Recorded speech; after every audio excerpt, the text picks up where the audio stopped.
Le député. La parole est à monsieur Éric Pauget.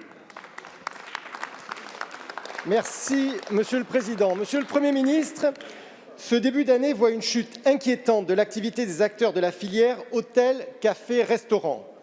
Les chiffres sont hélas tristement éloquents. Plus de 80% des cafetiers et des restaurateurs connaissent une baisse d'activité qui se monte au moins à 30% de leur chiffre d'affaires. Depuis 2 ans de protocole sanitaire en nouveau protocole sanitaire, ces professionnels ont toujours joué le jeu, ont toujours eu la mauvaise impression d'être devenus une variable d'ajustement de la crise. Les nouvelles modalités de contrôle du pass vaccinal en témoignent. Ils sont toujours aujourd'hui dans la difficulté et les mesures imposées de télétravail font chuter dramatiquement leur niveau de clientèle et leurs recettes. Vous avez certes annoncé mardi dernier un élargissement des aides et des dispositifs du soutien de cette filière. Vous voulez instaurer un dispositif d'aide pour les restaurateurs et cafetiers qui perdent plus de 50% de leur chiffre d'affaires par rapport à 2019. Mais, pour louable que soit l'intention et l'esprit de la mesure, elle va inévitablement avoir un effet pervers, celui du seuil. Les restaurateurs qui ont perdu 49% de leur chiffre ne seront pas éligibles à la mesure, ce qui, vous en conviendrez, est profondément injuste.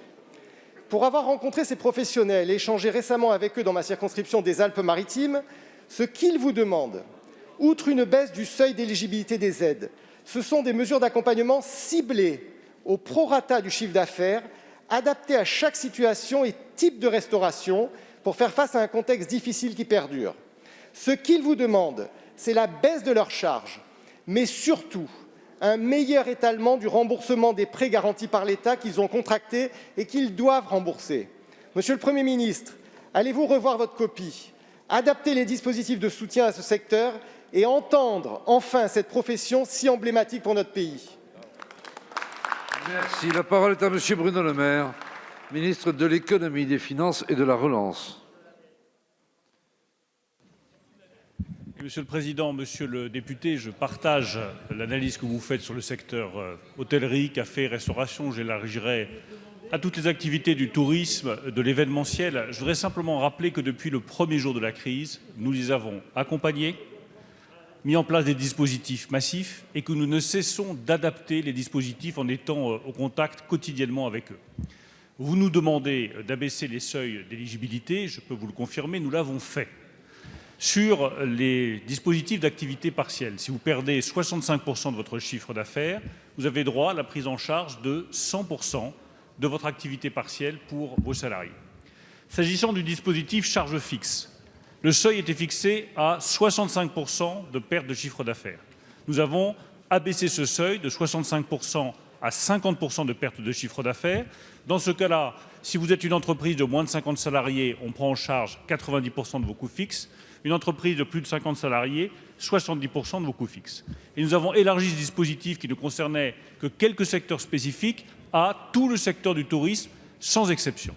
Vous soulignez à juste titre la difficulté pour ceux qui perdent entre 30 et 50. Bien, à la demande du Premier ministre, nous avons mis en place un nouveau dispositif. Lorsque vous perdez entre 30 et 50% de votre chiffre d'affaires, que vous êtes un patron de bar, un chef d'hôtel, un chef de restaurant, vous avez le droit à la prise en charge de 20% de votre masse salariale. Enfin, sur les prêts garantis par l'État, qui, je le sais, sont un vrai motif d'inquiétude pour des milliers de très petites entreprises, nous avons prévu un étalement de 6 à 10 ans pour ceux qui étaient le plus en difficulté et la possibilité de décaler le remboursement de ce printemps-ci à la fin de l'année. Enfin, je signale, puisque vous m'aviez saisi sur le cas d'un hôtelier dans Golfe-Juan, dans les Alpes-Maritimes, que tous ceux qui ont créé récemment leur entreprise pourront avoir accès au dispositif rebond, prise en charge de 90% de leurs coûts fixes. Merci.